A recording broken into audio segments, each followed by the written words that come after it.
Quando você observa qualquer gráfico, você vê o gráfico trabalhando dentro daquilo que a gente chama de uma congestão, que é basicamente um retângulo, são topos e fundos do mesmo nível, sem que o ativo nem suba nem caia muito, e é o que o BTC está fazendo agora, você tem que ter uma definição.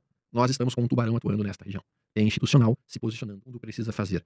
Ele precisa literalmente travar o movimento do ativo, ele tem que deixar o ativo ficando de lado por um bom tempo, e ele utiliza aí para isso robôs que funcionam para a acumulação de um ativo. O robô que, vamos lá, ele emite uma ordem de compra de 3 BTCs, o papel sobe com os 3 BTCs comprados e dele vende 2, empurrando o preço para baixo. Então 3, 2, 3, 2, 3, 2, e isso produz a lateralização que a gente está vendo o BTC sofrer e que o Ethereum também está sofrendo após a ETF do Ethereum ter sido liberada.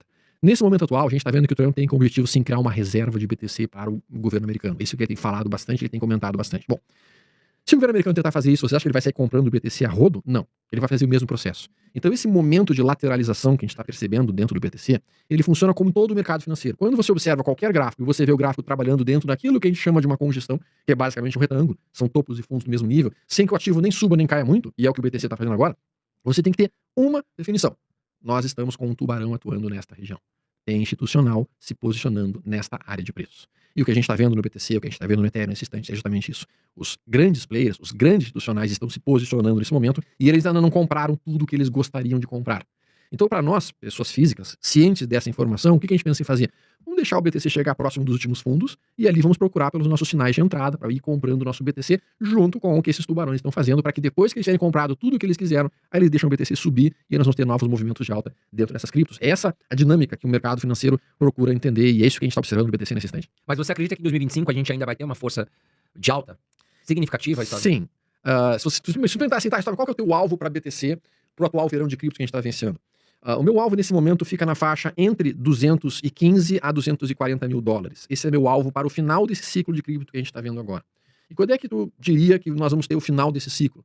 Bom, à medida que a gente começa a estudar o componente de ciclo de mercado financeiro no Bitcoin e começa a entender também o ciclo macroeconômico americano com a entrada do Trump agora neste ano, a expectativa para a produção de algum topo no cenário de criptomoedas e até mesmo no cenário de renda variável dos Estados Unidos, para mim, fica em torno de maio e junho de 2026.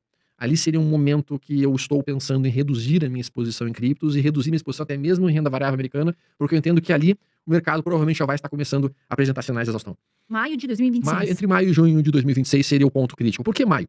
Porque se a gente começa a olhar estatisticamente o mercado americano e o mercado brasileiro também, nós identificamos que o mês mais frequente de topo do ano no mercado americano foi o mês de maio. Então é um mês que costuma acontecer algum tipo de correção de realização. Inclusive nos Estados Unidos tem um ditado que diz assim, sell in May and go away, que seria venda em maio e vai embora. Porque eles entendem que começa um processo de vendas, esse processo de vendas costuma perdurar até outubro, que geralmente é o mês que marca fundos no mercado americano e até também aqui no mercado brasileiro. Então essa sazonalidade, ela é uma sazonalidade importante dos amigos que estão nos ouvindo entender. Outro ponto bastante importante da gente capturar é que dentro dessa sazonalidade a gente tem 2 meses muito fortes na Bolsa Brasileira e na Bolsa Americana. E os 2 meses mais fortes de Bolsa Brasileira e Americana são abril e novembro. Então esses são os 2 meses que se a gente tem que estar em algum mês do ano posicionado em Bolsa Brasileira, é o mês de abril e mês de novembro, porque estatisticamente falando são os meses com maior retorno de bolsa, tanto a Brasil quanto os Estados Unidos, são esses 2 meses específicos. E aí, justamente o mês de novembro, pessoal, e o mês de abril juntos, eles compõem aquilo que os americanos chamam de 6 Golden Months. São 6 meses de ouro para a renda variável. São uma época do ano que estar posicionado em renda variável é muito mais interessante do que estar posicionado o ano inteiro. Qual que é essa época? Vai de outubro até maio.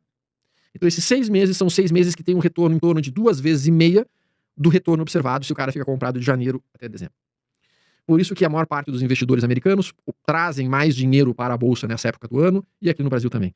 E por isso que eu estou entendendo maio de 2026 como um período possível de topo para criptomoedas e para mercado de renda variável americano. Para o Brasil vai ser um pouquinho diferente, porque a gente tem a eleição presidencial. Sim, que é um momento crítico ali também, né? Que é um momento crítico, muito crítico. Então essas observações elas são importantes, entender como funciona o deslocamento do dinheiro dentro do mercado financeiro, para que a gente possa entender se vai acontecer uma movimentação de alta maior ou menor dentro do universo de criptos.